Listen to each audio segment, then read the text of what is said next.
Master जी ये हमको बताइए, जो भारत सरकार ने ओबीसी का 27% आरक्षण देने की बात कही है, इसमें आपकी क्या राय है? अब आप एक चीज समझ लीजिएगा कि जो बीजेपी सरकार है इसने ओबीसी आरक्षण देने की बात कही तो इसके पीछे षड्यंत्र तो नहीं,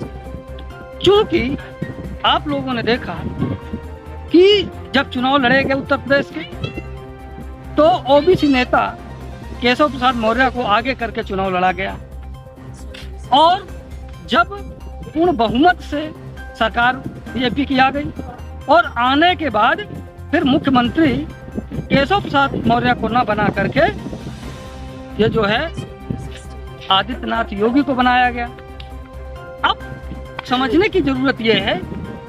कि ओबीसी को पीछे ढकेलने का काम किया गया और ये आज से नहीं, बहुत पहले से, चूंकि मंडल कमीशन का की रिपोर्ट जब लागू होनी थी तो एक चीज और मैं आपको बता देता हूं कि मंडल कमीशन के पहले जातिगत जनगणना होना जरूरी है।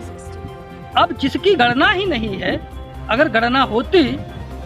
तो सही आकलन होता कि कितने परसेंट है कितने परसेंट नहीं है। अब ये तो वही बात हुई कि जो है कि 56% ओबीसी की संख्या है और आरक्षण मिल रहा है 27%, यानी मतलब आधे लोग भूखे रह जाएं और जो 15% के लोग हैं वो अपने लिए 51% आरक्षण सुरक्षित कर रखा है। तो अब इसके पीछे जो बीजेपी कह रही है कि हम ओबीसी को 27% आरक्षण देने के लिए हम करेंगे, चूंकि ओबीसी के लोगों ने जब नीट की परीक्षा हुई और नीट की परीक्षा में ओबीसी का आरक्षण शून्य कर दिया गया है। और सबसे बड़ी चीज ये है कि जो लोग कहते हैं कि आरक्षण से अयोग्य व्यक्ति आते हैं, तो जो 350 आईएएस बनाए गए हैं, सचिव लेवल के लोग बनाए गए हैं, वो जो है बिना किसी परीक्षा के वो कैसे योग्य हो सकते हैं? पहला एक षड्यंत्र ये है। दूसरी बात षड्यंत्र ये है कि बीजेपी ने ही कहा था कि 15 लाख रुपया सभी के खाते में आएंगे,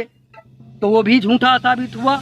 और उन्होंने कहा कि 1 करोड़ जो है रोजगार हम प्रतिवर्ष देंगे, और जो है 1 करोड़ रोजगार देने के बजाय वो 1 करोड़ नहीं 1.5 करोड़ रोजगार प्रतिवर्ष चले गए हैं। तो ये आपको सबको समझने की जरूरत है कि ओबीसी, क्योंकि ये जानते हैं कि हम वोट जो है कि लेने के लिए ओबीसी को सबसे आगे रखा जाए, क्योंकि वोट की संख्या सबसे ज्यादा है। तो यदि अगर ओबीसी ये समझ ले कि पहले हमारी गिनती हो तभी उसको सही ढंग से आरक्षण का लाभ मिलेगा, अन्यथा नहीं मिलेगा। क्योंकि 20 केंद्रीय विद्यालय जो है विश्वविद्यालय हैं, उसमें मात्र 2 प्रोफेसर जो है ओबीसी के हैं और बाकी सबके सब पद खाली पड़े हुए हैं। तो सबसे पहला काम करे जो ये बीजेपी सरकार है, ये जो है कि ओबीसी को अगर सही हक अधिकार देना चाहती है